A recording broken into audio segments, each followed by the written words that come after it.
En los días en que la sombra de Roma se cernía sobre Judea y el clamor por un Mesías resonaba en los corazones de Israel, vivía en Nazaret un hombre cuyo silencio era más profundo que el de muchos oradores. Su nombre era José, y las Escrituras lo llaman justo, título que en aquellos tiempos no se refería a la mera bondad, sino a un alineamiento total del alma con la ley de Dios. Sus manos, callosas por el oficio de carpintero, conocían la fuerza de la madera y la precisión del corte, así como su espíritu conocía el peso y la gloria de la Torá. Su vida fue una estructura bien construida, fundada en la obediencia y la esperanza en las promesas hechas a David, su antepasado. Estaba comprometido con María, un compromiso sellado bajo el pacto de Kiddushin, tan vinculante como el matrimonio mismo, y en su corazón justo se preparó para honrar a Dios construyendo un hogar. Pero esta paz no fue rota por un estruendo, sino por un susurro que se convirtió en un terremoto en su alma. La noticia del embarazo de María llegó a él, y el mundo ordenado de José se derrumbó. Cada fibra de su ser, entrenada para discernir el bien del mal según la ley, gritaba traición. El carpintero que sabía unir perfectamente las piezas de madera se encontraba ahora ante una fractura imposible de reparar. El dolor no era solo el de un prometido traicionado, sino el de un hombre justo cuya comprensión de Dios y del orden del mundo había sido puesta a prueba. Miró sus manos, las mismas que pronto tendrían que firmar los papeles del divorcio, y se preguntó cómo la rectitud podía conducir a un camino de tanta angustia y vergüenza silenciosa. El dilema lo consumía. La ley exigía una respuesta, pero su corazón se negaba a exponer a María a la humillación pública. Las noches en Nazaret se hicieron largas e insomnes, un desierto de tormento para su mente. En el silencio de su pequeña habitación, estaba librando una batalla que ninguno de los vecinos podía oír. Repasó los mandamientos, las tradiciones de sus padres y el rostro de María, cuya sinceridad era tan desconcertante como su condición. ¿Cómo podría la inocencia habitar en los mismos ojos que, a los ojos de la ley, presenciaron tan grave transgresión? No se trató de una simple cuestión de celos, sino de una crisis de fe que sacudió los cimientos de su identidad. Ser un hombre justo significaba defender la santidad de Dios, pero su corazón, moldeado por la misma mano divina, sintió una compasión que le impidió ser instrumento de destrucción. La decisión de repudiarla en secreto fue el resultado de esta agonía, una solución que intentó honrar tanto la misericordia como la justicia, incluso a costa de su propio honor. Decidió seguir ese camino solitario. Fue la única manera que encontró para proteger el nombre de María sin embargo, participar en lo que percibía como un pecado intolerable. En su mente el plan estaba trazado, y cada doloroso paso era anticipado con severa resignación. Fue un acto de amor sacrificial, un divorcio que en lugar de pedir venganza, absorbería la vergüenza en silencio. Esa noche, con el corazón pesado por la decisión final, el carpintero se acostó, no para descansar, sino para ceder al peso de su dolor. Había llegado al límite de su sabiduría y fuerza, y fue allí, en lo más profundo de su desolación humana, en el mismo momento en que su plan estaba a punto de ser sellado por la luz de la mañana, que el cielo intervino. En el abismo de su sueño, la oscuridad no traía el olvido, sino una luz que no venía del sol ni de la lámpara. No fue un sueño común y corriente, tejido a partir de los restos de sus ansiedades, sino una visita tan lúcida y real que la misma cama en la que yacía pareció desaparecer. Un ángel del Señor estaba delante de él, y la presencia de aquella criatura celestial no era etérea ni fantasmal. Ella poseía un peso, una autoridad que silenciaba cada duda y cada miedo en su mente. El aire a su alrededor se llenó de santidad. Entonces el ángel habló, y su voz no era para los oídos de José, sino para su alma. Las primeras palabras no fueron de consuelo, sino de llamada. José, hijo de David. Este saludo fue una corona, un poderoso recordatorio que lo sacó de su crisis personal y lo colocó directamente en el linaje de la promesa, en el centro de la historia redentora de Israel. La voz celestial continuó, respondiendo directamente al plan que había sellado en su corazón herido. No tengas miedo de recibir a María como tu esposa. El mandamiento era, claro, una orden divina que deshizo su resolución humana. Y entonces vino la revelación que reordenó su universo, porque lo engendrado en ella es del Espíritu Santo. En ese instante, la estructura de su dolor se desmoronó, reemplazada por un temor sagrado, un miedo reverente que era al mismo tiempo abrumador y liberador.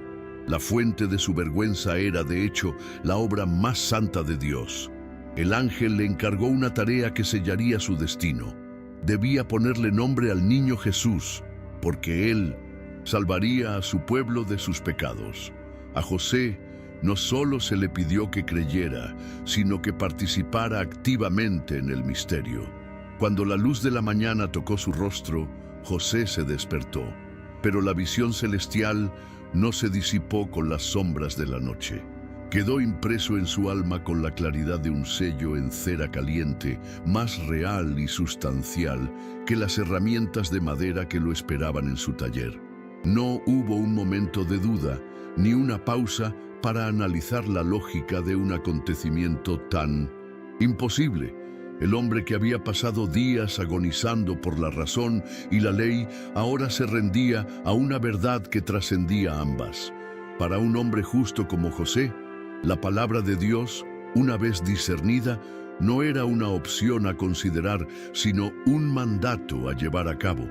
La oleada de alivio que lo invadió no fue solo emocional, fue la paz profunda que se encuentra cuando la propia voluntad se alinea perfectamente con la voluntad del Creador, intercambiando la pesada carga de la incertidumbre por la gloriosa responsabilidad de un llamado divino. Su respuesta fue inmediata e inequívoca, un acto de pura fe que no necesitaba palabras. Se levantó, no como el hombre que se había acostado la noche anterior bajo el peso del luto, sino como un soldado que había recibido sus órdenes. Ese mismo día fue a casa de María y sin dudarlo la recibió como esposa, llevándola a su casa. Este acto público y decisivo fue el testimonio visible de su transformación interior. Ya no estaba ocultando un problema ni intentando mitigar la vergüenza. Al contrario, asumía públicamente su papel de guardián del mayor misterio de Dios, convirtiéndose en el protector legal de la madre y del padre terrenal del Salvador. Al hacerlo, José el carpintero abrazó una responsabilidad monumental, demostrando una fe tranquila y robusta, forjada no en argumentos, sino en obediencia. Pasaron los meses y la vida en Nazaret encontró un nuevo ritmo, una normalidad que velaba el secreto sagrado que crecía en el vientre de María. Pero la soberanía de Dios, que se mueve tanto en el silencio de una habitación como en los pasillos del poder, se manifestó de manera inesperada. Desde Roma, centro del mundo pagano, llegó un decreto de César Augusto ordenando que se censara todo el mundo. Para la mayoría de los judíos, era otra imposición de una potencia extranjera, una carga burocrática que los obligaba a realizar largos viajes. Sin embargo, para José, cuya alma había sido preparada para escuchar la voluntad de Dios en los acontecimientos más improbables, la orden del emperador no fue una coincidencia. No lo recibió con resentimiento, sino con la misma sumisión silenciosa con que había recibido el mensaje del ángel. Si Dios podía hablar a través de un sueño, también podía mover la mano del emperador para cumplir sus profecías. El viaje a Belén, la ciudad de sus antepasados, fue un deber que aceptó con solemne responsabilidad. El camino de Nazaret a Judea era arduo y peligroso, un sendero polvoriento y rocoso, frecuentado no solo por otras familias en tránsito, sino también por ladrones que acechaban a los viajeros. La preocupación de José no era por sí mismo, sino por la frágil y al mismo tiempo resistente figura de María, ya en avanzado estado de embarazo. Cada paso que daba estaba calculado para su comodidad. Cada parada era para garantizar que ella estuviera a salvo. La observaba constantemente, con el rostro determinado a protegerla a toda costa. Él, el guardián del Hijo de Dios, ahora guiaba a él, arca viviente de la alianza por los caminos de Israel, y el peso de esta sagrada confianza hacía de cada milla del viaje un acto de adoración y vigilancia. Al llegar a Belén, el alivio esperado al final del largo viaje dio paso a una nueva y más urgente ansiedad. La ciudad de David, que debería haber sido un destino de pertenencia, estaba irreconocible, repleta de una multitud caótica. Las estrechas calles, que normalmente estarían tranquilas, se llenaron del ruido de carros, animales y las voces de innumerables familias que, como ellos, habían llegado para cumplir el decreto de César. La esperanza de encontrar un lugar donde descansar y acoger a María se vio rápidamente sofocada por la opresiva realidad. José, que había sido un pilar de fortaleza y calma durante el viaje, sintió por primera vez el peso de la impotencia ante la indiferencia de aquella masa de gente. La ciudad de sus antepasados parecía no tener recuerdo ni lugar para uno de sus hijos más fieles. Con María, visiblemente agotada y experimentando los primeros dolores del parto, la búsqueda de alojamiento por parte de José se volvió desesperada. Llamaba a las puertas de las posadas, a las habitaciones de las casas familiares, pero la respuesta era siempre la misma. Un movimiento negativo de cabeza, un gesto de disculpa, el cierre de la puerta. Cada rechazo era como un golpe a su espíritu protector. La mirada en su rostro era una mezcla de súplica y determinación mientras guiaba al burro con su preciosa carga a través de los callejones llenos de gente. La ironía divina de la situación era abrumadora. El heredero del trono de David estaba a punto de nacer, y no había un solo lugar para él en la ciudad real. La responsabilidad de José era inmensa, y el temor de fracasar en su tarea más fundamental, proveer un lugar seguro para el nacimiento del Hijo de Dios, lo consumía. Finalmente, cuando todas las puertas de la ciudad de los hombres estaban cerradas, la providencia divina abrió el más humilde de los refugios. Un establo, posiblemente una cueva excavada en la roca caliza, utilizada para proteger a los animales del frío de la noche, se convirtió en su refugio. Para cualquier otro hombre, aceptar tal lugar sería el sello de la humillación. Pero para José, en ese momento, fue un remanso de misericordia. Como la urgencia del nacimiento se hizo innegable, no lo dudó. Guió a María hacia aquel espacio sencillo, cuyo aire estaba impregnado del olor del heno y del suave calor de los animales. Con determinación y concentración, el carpintero se puso a trabajar, no con madera y clavos, sino con lo que tenía a mano, despejando un rincón, preparando una cama improvisada con paja limpia y su propia capa, transformando un lugar de animales en un santuario. Fue en ese contexto de extrema pobreza, bajo la luz parpadeante de una lámpara de aceite, que la promesa de Dios se hizo carne. José, el hombre justo y silencioso, permaneció al lado de María, una presencia firme en medio del dolor y el milagro del nacimiento. Y entonces el sonido que dividió la historia en dos eras resonó en el silencio de la cueva. El primer llanto de un bebé recién nacido. Todo el cansancio del viaje, toda la angustia de la búsqueda, Toda la incertidumbre de los últimos meses se disolvieron en el aire. Él, que había sido encargado de proteger al Mesías, ahora miraba a un muchacho indefenso. Las manos del artesano, que supo dar forma a la materia prima, fueron las primeras manos paternales que sostuvieron al Salvador del mundo. En ese momento, José comprendió que los palacios de los reyes no podían contener la gloria que ahora sostenía en sus brazos.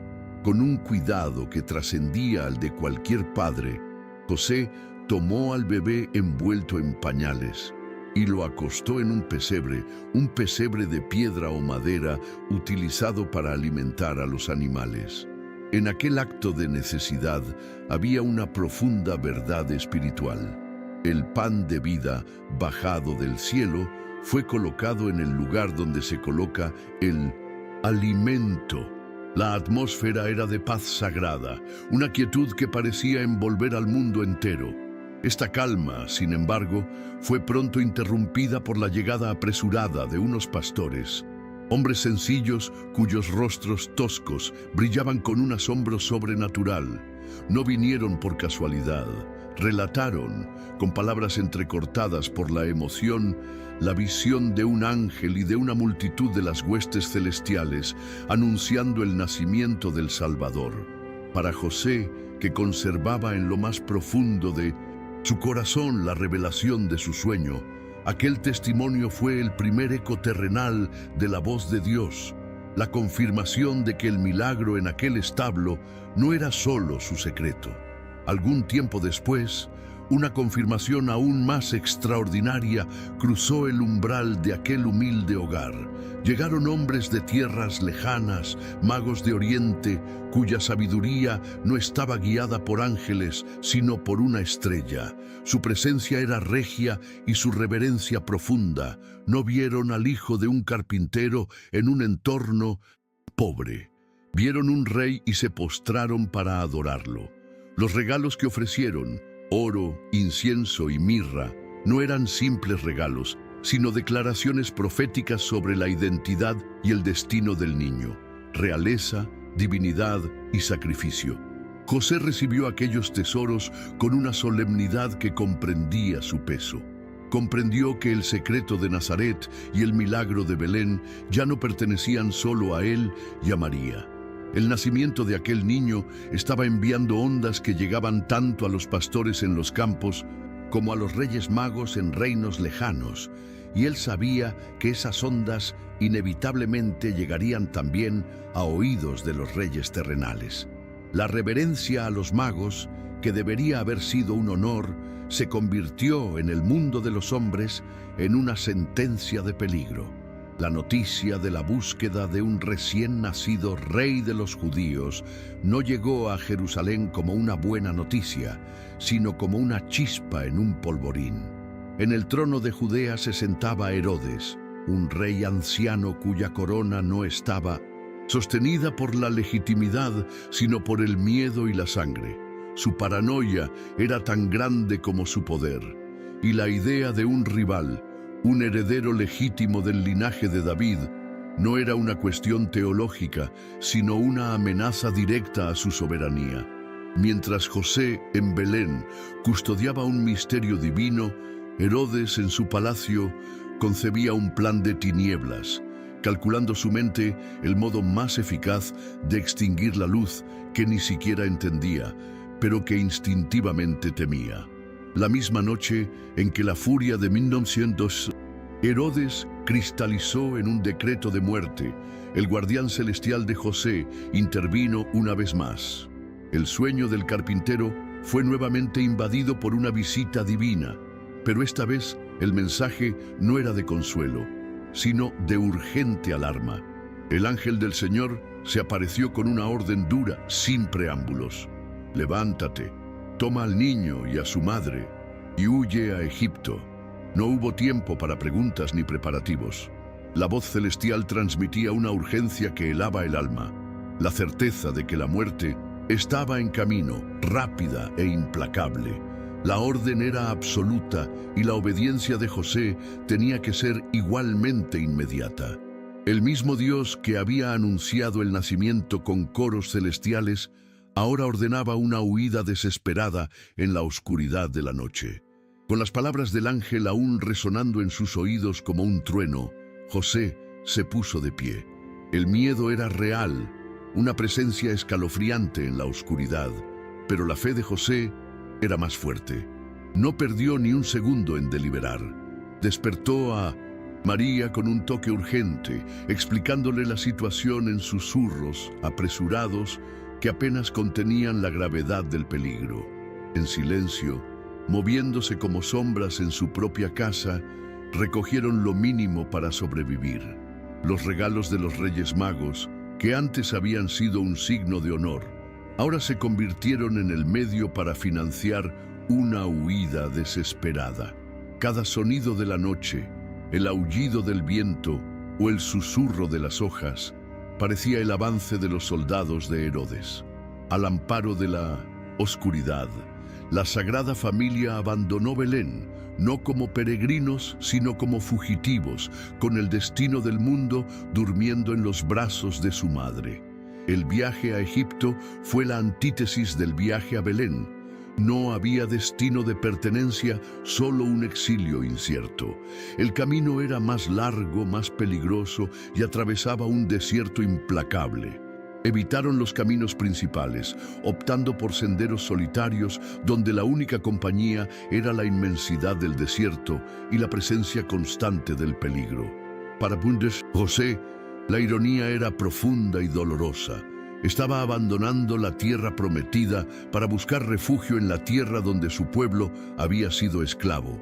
Egipto, símbolo de opresión en la historia de Israel, se había convertido, por orden divina, en el único santuario seguro para el Mesías de Israel. No comprendió plenamente el significado profético de sus acciones, pero su fe no se basaba en la comprensión, sino en la obediencia. Él simplemente confió en la voz que lo guiaba, paso a paso, lejos de la espada de Herodes. Llegar a Egipto no fue el fin de las dificultades, sino el comienzo de un nuevo tipo de pruebas. La tierra de los faraones era un mundo extraño y abrumador, con sus dioses de piedra, su lengua desconocida y sus costumbres que no eran las de Israel. Eran refugiados, una de muchas familias hebreas que buscaban sobrevivir lejos de su tierra natal. Para José, el desafío fue inmediato y práctico. Necesitaba encontrar trabajo, un lugar donde vivir y establecer una rutina en medio del caos de una cultura extranjera. El artesano de Nazaret, cuyo nombre y habilidad eran conocidos en su pueblo, ahora era anónimo en una tierra extraña. Su fe no se manifestó en grandes declaraciones, sino en su búsqueda diaria de sustento, confiando en que el mismo Dios que lo había enviado al exilio le daría los medios para proveer para su familia con el sudor de su frente. Mientras sus manos trabajaban para ganarse el pan de cada día, su espíritu llevaba una carga que nadie más podía ver ni comprender. Él vivió la vida normal de un padre, pero su hijo fue todo menos normal. José enseñó al niño sus primeros pasos, guió sus primeras palabras, pero siempre con la abrumadora conciencia de quién era él. En Egipto, lejos de su tierra y de su pueblo, fue el principal guardián de la identidad del Mesías. Tenía que proteger al niño no solo de los peligros físicos, sino también de la revelación prematura. Aquellos años de exilio fueron un tiempo de silencio y crecimiento oculto, un período en el que José, el humilde carpintero, tuvo el privilegio y la responsabilidad de formar el carácter humano del mismo Hijo de Dios, un misterio que meditaba en el silencio de su corazón. Los años en Egipto transcurrieron, marcados por la rutina del trabajo y el crecimiento silencioso del niño Jesús. La vida en el exilio se había convertido en su realidad. Luego, la noticia de la muerte del tirano Herodes viajó por las rutas comerciales y por las comunidades judías, llegando a oídos de José. La versión y fuente de la amenaza que los había llevado al exilio fue finalmente silenciada por la muerte. Sin embargo, José no se conmovió solo por la noticia de los hombres. Esperó la voz que lo había guiado hasta allí, y ella vino. Por tercera vez, un ángel del Señor le habló en sueños, con una claridad que no dejaba lugar a dudas. Levántate, toma al niño y a su madre y vete a la tierra de Israel. Fue el fin de su cautiverio, el permiso para regresar a su tierra natal. La orden fue una liberación, el cumplimiento de una promesa implícita de que su exilio no sería para siempre. Con el corazón ligero, José preparó a su familia para el largo viaje de regreso. Su destino natural sería Judea, la región de Belén, lugar de nacimiento de Jesús y centro de la vida religiosa de Israel. Sin embargo, cuando se acercaron, se enteró de que Arquelao, hijo de Herodes, reinaba en Judea, y que la reputación de su crueldad era tan notoria como la de su padre. El instinto protector de José, perfeccionado por años de vigilancia, encendió una alarma en su alma. No era un miedo paralizante, sino una sabiduría cautelosa, la responsabilidad de un guardián que no podía permitirse el lujo de ser ingenuo.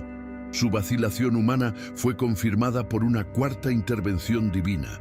Avisado nuevamente en sueños, recibió instrucciones de evitar el peligro y dirigirse a la región de Galilea, demostrando que la fe de José no anulaba su prudencia, sino que la santificaba. La familia se instaló en Nazaret, la pequeña y discreta ciudad de Galilea donde todo comenzó.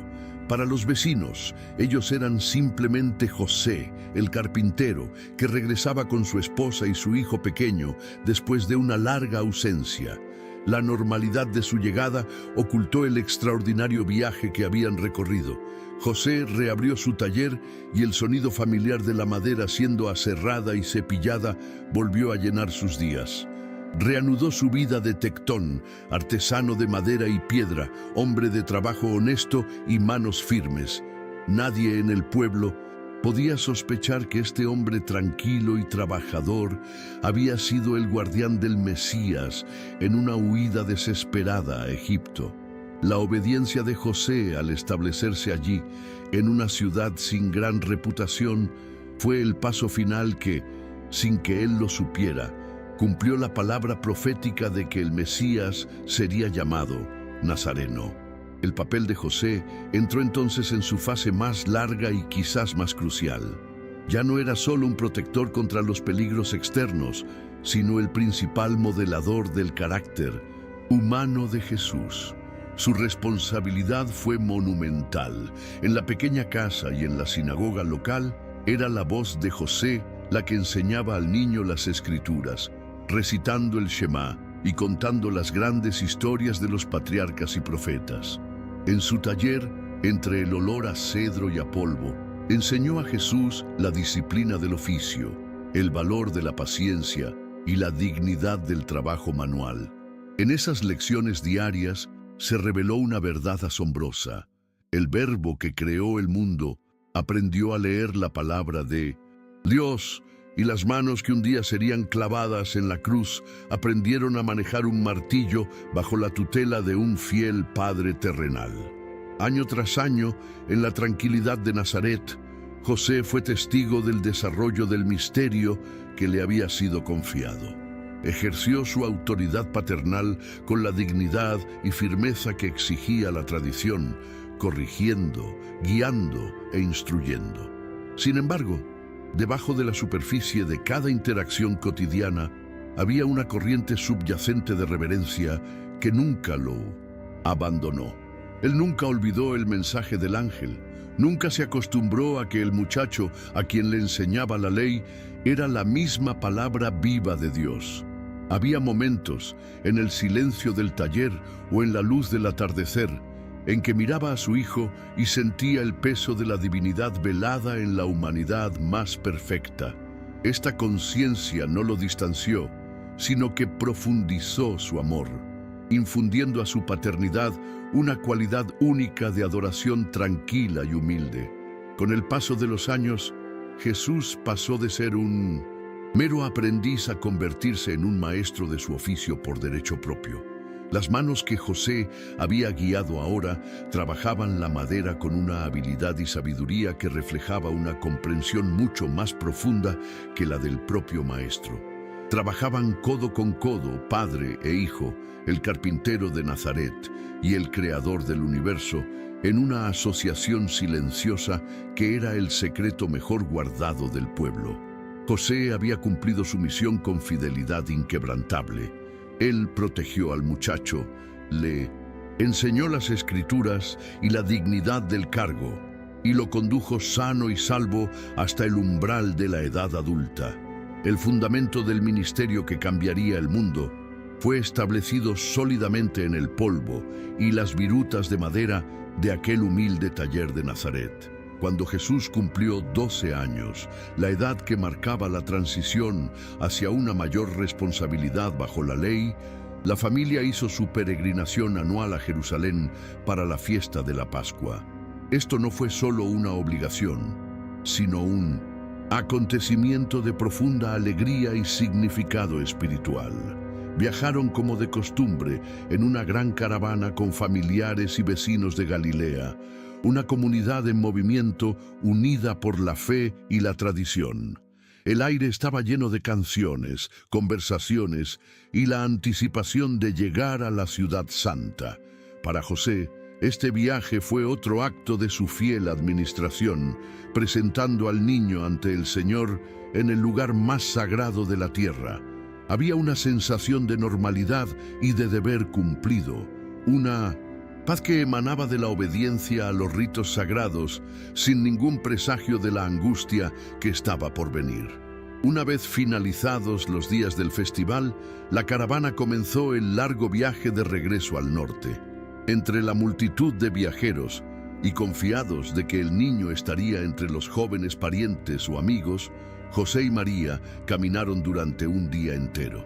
Solo cuando comenzó a anochecer y las familias se reagruparon para acampar, se notó la ausencia de Jesús. Una pregunta casual se convirtió en una búsqueda preocupada y luego en un pánico abrumador.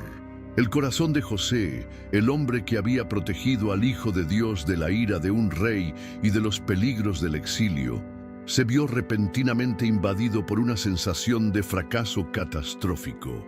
Todo su propósito como guardián parecía haberse derrumbado, no por una amenaza externa, sino por un descuido de la multitud.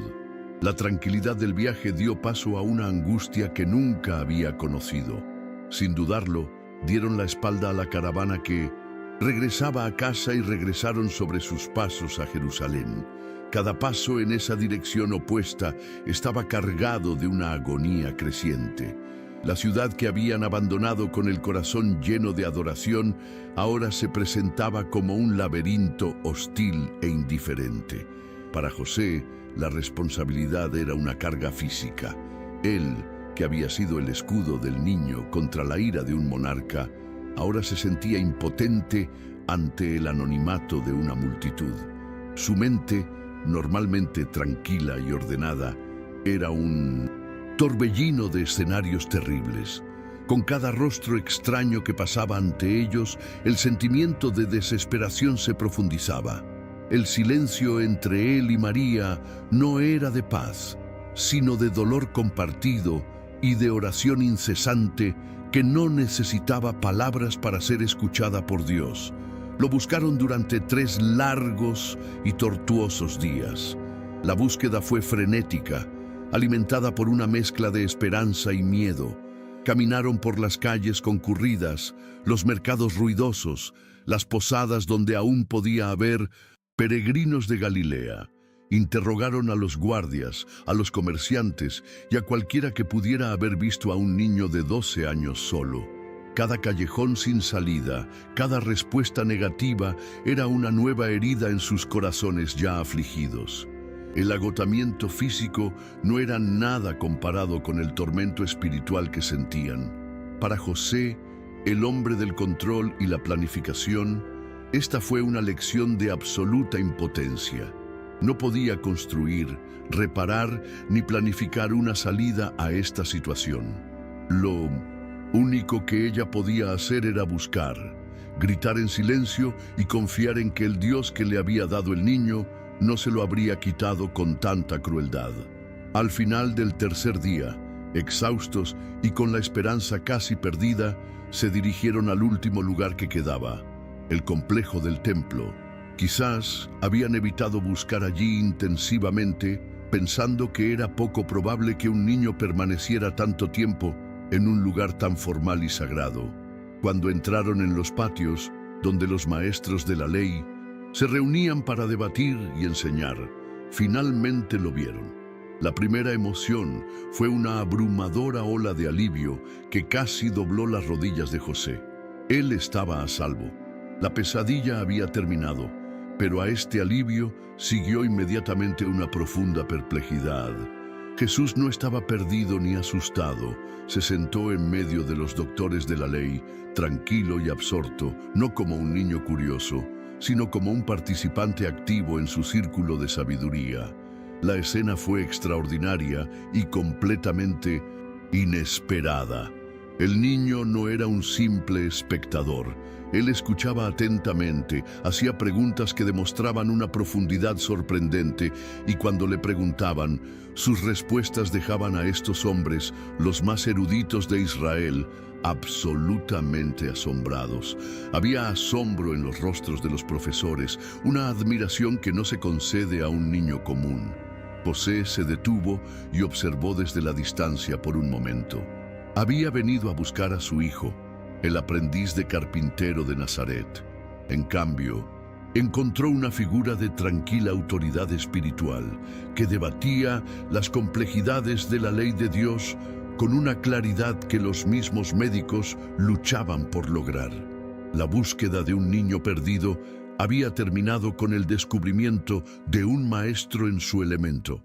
Fue María quien rompió el silencio. Su voz llevaba todo el peso de la angustia de los últimos 3 días. Acercándose, ella no lo reprendió con enojo, sino con el dolor de una madre cuyo corazón está desgarrado por el dolor. «Hijo, ¿por qué nos has hecho esto?», dijo, y sus palabras hicieron eco del propio sentimiento de Joseph. «Mira, tu padre y yo te estábamos buscando ansiosos». Cuando dijo «tu padre», miró a José, validando su dolor y su autoridad en la situación. La pregunta era la expresión más pura del amor paternal y la responsabilidad que sentían. Fue el grito de los guardianes que habían buscado en una ciudad entera, temiendo lo peor, solo para encontrar el objeto de su búsqueda en perfecta paz, aparentemente inconsciente del tormento que había causado. La respuesta de Jesús, sin embargo, no fue la de un niño descuidado, sino la de alguien cuya conciencia habitaba una realidad diferente. Con una calma que contrastaba con su angustia, dijo: «¿Por qué me buscaban? ¿No sabían que debo estar en la casa de mi padre?». Aunque las palabras estaban dirigidas a ambos, a José le impactaron con particular fuerza. Durante 12 años había sido el padre, el centro de autoridad y cuidado en la vida de Jesús. Ahora, por primera vez, Jesús habló abiertamente de otro padre, de otra casa, de otros asuntos que tenían precedencia. Para José, ese fue un momento de claridad cegadora. Comprendió que su misión como protector y maestro estaba entrando en una nueva fase. La autoridad paternal que había ejercido tan fielmente tendría que dar paso gradualmente a la autoridad divina que ahora se manifestaba en su hijo. Aunque la profundidad de esas palabras estaba más allá de su comprensión inmediata, José y María aceptaron la respuesta. Había allí un misterio que meditarían en sus corazones durante muchos años. Sin embargo, lo que siguió fue quizás tan sorprendente como la sabiduría que Jesús había demostrado. El muchacho, que había cautivado a los maestros de la ley, se levantó y salió a su encuentro, y regresó con ellos a Nazaret. Y lo más importante, él se sometió a ellos. Ese acto de obediencia filial, realizado tan pronto después de una declaración de su identidad divina, fue una fuente de profundo consuelo para José. Demostró que la revelación no era una rebelión. El viaje de regreso a Galilea fue diferente a cualquier otro, marcado por un silencio contemplativo mientras José procesaba la transición que había presenciado. Su hijo estaba tomando plena conciencia de su misión. Este incidente en el templo fue el último acontecimiento de la vida de José registrado en las Escrituras, un hito que sirvió como culminación de su llamado. A partir de ese día, su paternidad adquirió una nueva dimensión. Continuó siendo el cabeza de familia, el artesano que proveía el sustento, pero ahora con la clara conciencia de que su tarea principal estaba siendo cumplida. Él había protegido al Mesías en su infancia, lo había guardado de todo daño y lo había guiado hasta ese umbral de autoconciencia divina. La visión que había tenido en el templo fue un regalo, la confirmación final de que su servicio silencioso y fiel había cumplido su propósito. Ahora podía ver crecer a su hijo sabiendo que los negocios del Padre Celestial pronto lo llamarían lejos del taller para siempre. Es notable que en todo el relato sagrado no se registre una sola palabra pronunciada por José. Tu silencio no debe confundirse con pasividad o falta de importancia. Al contrario, es el testimonio más elocuente de su grandeza. En un mundo que valora las palabras y la autoproclamación, la vida de José se definió por la acción decisiva y la obediencia incondicional. No discutió con el ángel, no se quejó del viaje, no maldijo al posadero que le cerró la puerta. Él simplemente actuó. Su silencio era terreno fértil de humildad, un espacio sagrado donde la voluntad de Dios podía llevarse a cabo sin la interferencia del orgullo humano.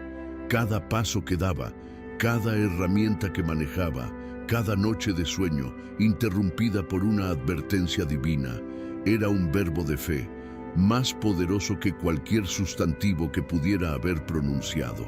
Su servicio a Dios fue de naturaleza diferente al de los patriarcas y profetas que le precedieron. Abraham dialogó con Dios, Moisés discutió en el Sinaí y David cantó sus salmos para que todos los oyeran. La vocación de José, sin embargo, fue más discreta, pero no menos fundamental. Él no fue llamado a dirigir ejércitos ni a liberar una nación, sino a una tarea que exigía una fuerza diferente, la de proteger, nutrir y custodiar a Dios mismo hecho hombre en su condición más vulnerable. Su fidelidad no se forjó en los grandes acontecimientos públicos, sino en la monotonía de la rutina diaria, en la oscuridad de una escapada nocturna y en la vigilancia constante de un padre. Su silencio en las Escrituras es un reflejo perfecto de la naturaleza oculta de su misión, un siervo que trabajaba en las sombras para que la luz del mundo pudiera, a su debido tiempo, brillar. Debemos considerar el peso del conocimiento que José cargaba todos los días. Vivir una vida ordinaria y al mismo tiempo ser el guardián del secreto más extraordinario de la historia requería una fortaleza espiritual casi inimaginable. ¿Cómo midió sus palabras al enseñar las Escrituras a aquel que era la palabra viva? ¿Cómo miró el rostro de su hijo, viendo al mismo tiempo al niño que necesitaba cuidados y al Señor, a quien toda la creación debía adoración? Navegaba por las trivialidades de la vida en Nazaret, reparando una puerta a un vecino o vendiendo un arado, siempre con la conciencia de que el Rey de Reyes estaba bajo su techo. Esta dualidad de ser a la vez padre de un niño y siervo de su Dios era una tensión que soportaba en silencio, un testimonio de su carácter recto y de la gracia que lo sostenía. La responsabilidad de José iba más allá de la protección física y el sustento. Fue llamado a ser la primera imagen terrena de la paternidad del Hijo de Dios. En su humanidad, Jesús aprendería sobre el amor, la provisión, la disciplina y la guía de un padre a través del ejemplo de José. La paciencia del artesano, la integridad del hombre justo, el coraje del protector silencioso. Todas estas cualidades moldearon el entorno en el que creció Jesús. Cuando, años después, Jesús enseñó a las multitudes a rezar el Padre Nuestro, la confianza y la intimidad contenidas en esa expresión habrían sido en parte formadas por la experiencia de haber tenido un padre terrenal tan fiel. La mayor obra de José no fue realizada con la madera, sino en la formación del hogar que revelaba el carácter del Padre Celestial.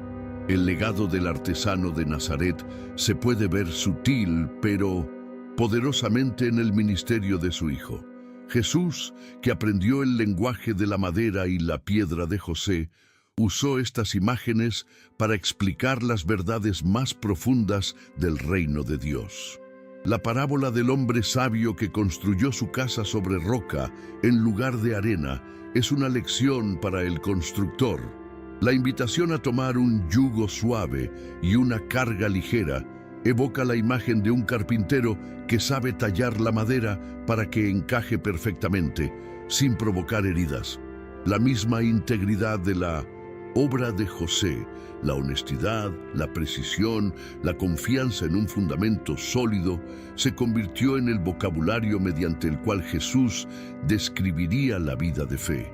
Así, la fidelidad silenciosa de José en su taller resonó en las palabras del Salvador para todas las generaciones. Las Escrituras no dicen nada acerca de José durante el ministerio público de Jesús, y la razón más probable es que su misión terrenal ya se había completado. Fue llamado a una estación específica: proteger al Mesías durante sus años vulnerables y formarlo hasta la madurez. Una vez que Jesús estuvo listo para comenzar a tiempo completo los negocios de su padre, el trabajo del guardián terrenal terminó. Su desaparición de la narración no es un olvido, sino el sello de una tarea perfectamente ejecutada. Él no estaba destinado a presenciar la agonía de la cruz, pues su papel era asegurar que Jesús llegara a esa hora. José, el hombre justo, probablemente partió de este mundo en paz, al cuidado de María y del hijo que había criado, un siervo fiel llamado a descansar después de completar su obra.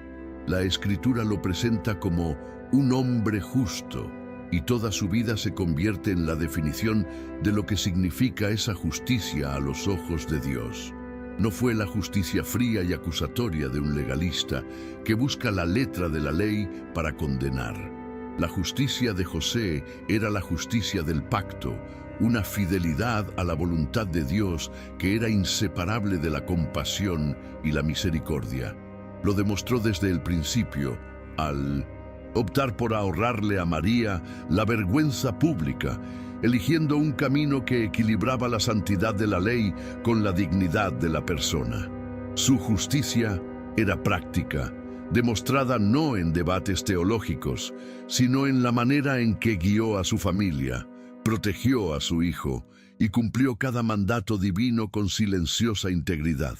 Él personificó el corazón de la Torá, que es el amor a Dios y al prójimo.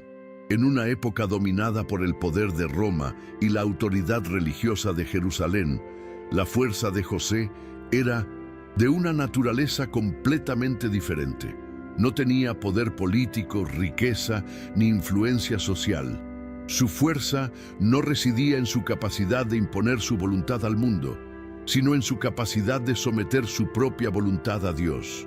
Fue la fuerza para creer en lo imposible, para obedecer sin comprender del todo, para asumir una responsabilidad de magnitud cósmica con las herramientas de un simple artesano. Esta fortaleza espiritual, esta silenciosa resiliencia frente al miedo, la incertidumbre y el exilio, fue la roca misma sobre la que se construyó la seguridad de la Sagrada Familia. Demostró que la mayor fortaleza de un hombre no está en su voz, sino en su carácter. La gran paradoja de la vida de José es que su éxito se mide por su aparente invisibilidad.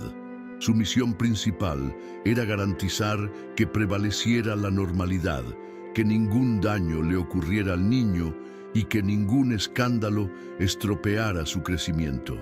Él fue el guardián de los 30 años ocultos, un largo y silencioso invierno de 1900, preparación necesario para los 3 años de ministerio público que incendiarían el mundo. Sin la fidelidad inquebrantable de José, la historia de la infancia de Jesús, tal como la conocemos, no existiría. Él fue el siervo elegido para permitir a Dios tener una infancia humana, con toda su normalidad y vulnerabilidad, antes de que llegara su hora. Su grandeza radica precisamente en haber cumplido un papel que le exigía permanecer en un segundo plano. Por eso, la vida de José sigue siendo un faro para todos aquellos que viven una fe cotidiana, lejos de los ojos del mundo. Su historia santifica el trabajo manual, la rutina doméstica y la responsabilidad familiar. Él demuestra que una vida de inmenso significado para Dios no requiere un escenario público ni reconocimiento. La fe más profunda es a menudo la que se vive en la repetición de las tareas cotidianas, en el amor sacrificatorio que no espera aplausos y en la obediencia silenciosa cuando nadie mira. Él es el modelo para todos los que sirven fielmente en las sombras, que construyen y protegen en silencio, encontrando su recompensa no en la gloria de los hombres, sino en el conocimiento de que su servicio es visto y valorado por su Padre Celestial. Si la vida de María estuvo definida por su sí pronunciado, la de José estuvo definida por un sí vivido en silencio durante décadas. Dijo que sí cuando aceptó a María, arriesgando su reputación y su comprensión de la ley. Dijo que sí cuando lo dejó todo en mitad de la noche, para huir a Egipto, intercambiando seguridad por obediencia ciega. Él dijo que sí volviendo no a la prominencia de Judea, sino a la oscuridad de Nazaret. Cada día de trabajo para mantener a su familia, cada lección de Torá enseñada al niño, cada acto de protección era una reafirmación de su consentimiento inicial. Toda su vida fue un continuo fiat, una sumisión de su voluntad a la de Dios, un acto prolongado de fe que formó el escudo silencioso e inquebrantable alrededor del Salvador del mundo. Al final, la historia de José no trata solo de un hombre justo, sino de la sabiduría soberana de Dios. Revela un Dios que elige constantemente a los humildes para confundir a los orgullosos, que confía sus mayores tesoros no a los palacios de los reyes, sino a las manos de un obrero. La elección de un carpintero de un pueblo despreciado para ser el guardián y padre terrenal del Mesías es una de las declaraciones más profundas del reino de Dios. Deja a la humanidad en reverente asombro ante el misterio de un Dios cuyo plan de salvación se basó en la fidelidad de un hombre sencillo, cuyas manos, callosas por la madera y el trabajo, fueron las mismas manos que sostuvieron al Creador del universo y guiaron sus primeros pasos en la tierra.